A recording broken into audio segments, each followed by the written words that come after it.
स्वाति ने इसी साल शहर के कॉलेज से पढ़ाई पूरी की है और अब उसके लिए जगह जगह से रिश्ते आने लगे हैं। स्वाति से ज्यादा उसके रिश्तेदारों को उसकी शादी की चिंता है। इसीलिए जो भी स्वाति के घर आता वो किसी नए लड़के की खबर जरूर ले आता। अरे दीदी, ये फोटो देख के बताओ कैसा है। राहुल नाम है लड़के का, मेरी सहेली की बहन का बेटा है। अपनी स्वाति के साथ एकदम प्यारी जोड़ी लगेगी इसकी। जरा दिखाना, फोटो तो बढ़िया लग रहा है।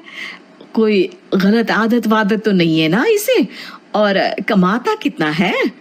अरे कोई गलत आदत नहीं है दीदी, आप कहो तो एक मीटिंग करवा देती हूँ, फिर सब कुछ फाइनल कर लेना। हाँ हाँ, ये सही कह रही हो तुम। संडे को स्वाति के पापा भी घर पे ही रहेंगे। बुआ फिर वहां से चली जाती है और रात को स्वाति की माँ उससे कहती है, स्वाति बेटा, आज कमला बुआ ने एक लड़के की फोटो दिखाई है। संडे को वो लोग मिलने आ रहे हैं, तैयार हो ना तुम बेटा? अरे मम्मी, आप कहाँ कमला बुआ के चक्कर में आ जाती हो? अभी इतनी जल्दी कोई शादी वादी नहीं करनी है मुझे। अरे बेटा, अच्छा लड़का है, बुआ जानती है उसे अच्छे से। हाँ स्वाति बेटा, एक बार मिल तो लो, बाद में देखेंगे आगे क्या करना है। वैसे तो कमला रिश्ता लाई है तो मना करने का तो कोई सवाल ही नहीं उठता। संडे की सुबह होती है और कमला बुआ राहुल और उसके मम्मी पापा को लेकर स्वाति के घर आती है। अरे आइए आइए भाभी, इसे अपना ही घर समझिए, इनसे मिलिए। ये मेरे भैया और ये मेरी भाभी है। नमस्ते भाभी जी, ये है हमारा लड़का राहुल, सरकारी नौकरी की तैयारी कर रहा है ये। वैसे आपकी बेटी कहाँ है? अरे स्वाति बेटा, बाहर आ जाओ। वैसे कितनी पढ़ाई की है स्वाति ने?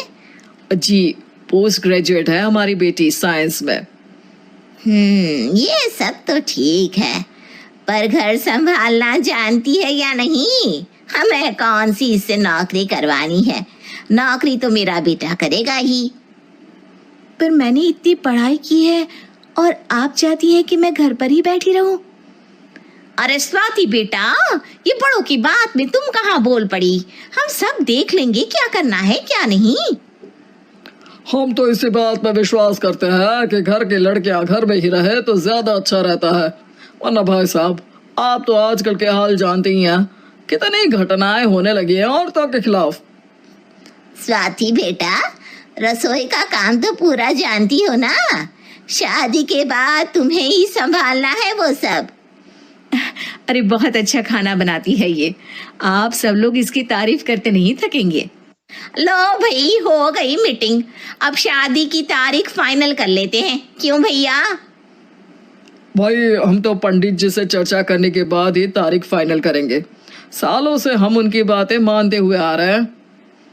लड़के वाले और कमला बुआ की बातें सुनकर स्वाति एकदम नाराज हो जाती है और उसे लगने लगता है कि शादी के बाद उसे घर पर ही बैठना पड़ेगा। लेकिन घर वालों के आगे उसकी एक नहीं चलती और उसे शादी के लिए हाँ कहना पड़ता है।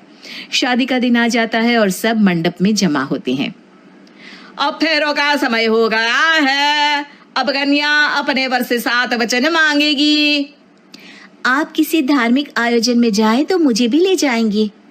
आप मेरे माता पिता का भी बराबरी से सम्मान करेंगे, हमेशा मेरा साथ निभाएंगे।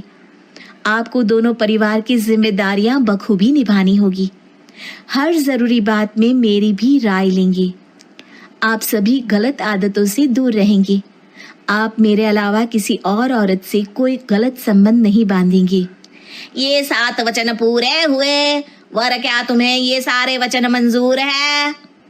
जी हाँ पंडित जी, मैं सारे वचन अच्छी तरीके से निभाऊंगा। अरे वाह वाह, बढ़िया तरीके से सब काम संपन्न हो गया। तो इसी के साथ विवाह संपन्न हुआ और आज से ये दोनों पति पत्नी हुए। 1 मिनट पंडित जी, अभी एक वचन लेना बाकी है। अब कौन सा वचन है बेटा? मैं अब हमेशा के लिए किसी दूसरे घर में जाने वाली हूँ, तो पति के अलावा मैं अपने सास ससुर से भी एक वचन लेना चाहूंगी। अब कहो बेटी। मैं ये चाहती हूँ कि मुझ पर किसी बात की कोई पाबंदी नहीं लगाई जाएगी। मुझे सब कुछ करने की आज़ादी होगी और मैं भी विश्वास दिलाती हूँ कि मैं एक अच्छी बहू बन के दिखाऊंगी। स्वाति की बात सुनकर उसके सास ससुर एकदम चौंक जाते हैं और कुछ बोल नहीं पाते कि उतने में कमला बुआ बोल पड़ती है। अरे बेटा, ये भी कोई कहने की बात है? रानी बन के रहोगी तुम तो। वचन देने से पहले सोच लीजिए, क्योंकि शास्त्रों में वचन ना निभाने वालों के लिए नरक से भी बदतर सजा लिखी है। स्वाति की चालाकी से वहां मौजूद सब लोग प्रभावित हो जाते हैं और लोगों में बदनामी ना हो जाए, इस कारण स्वाति के सास ससुर को उसे वचन देना पड़ता है। और कैसी अपशकुन वाली बातें कर रहे हैं आप पंडित जी? हमें मंजूर है बेटा तुम्हारी शर्त।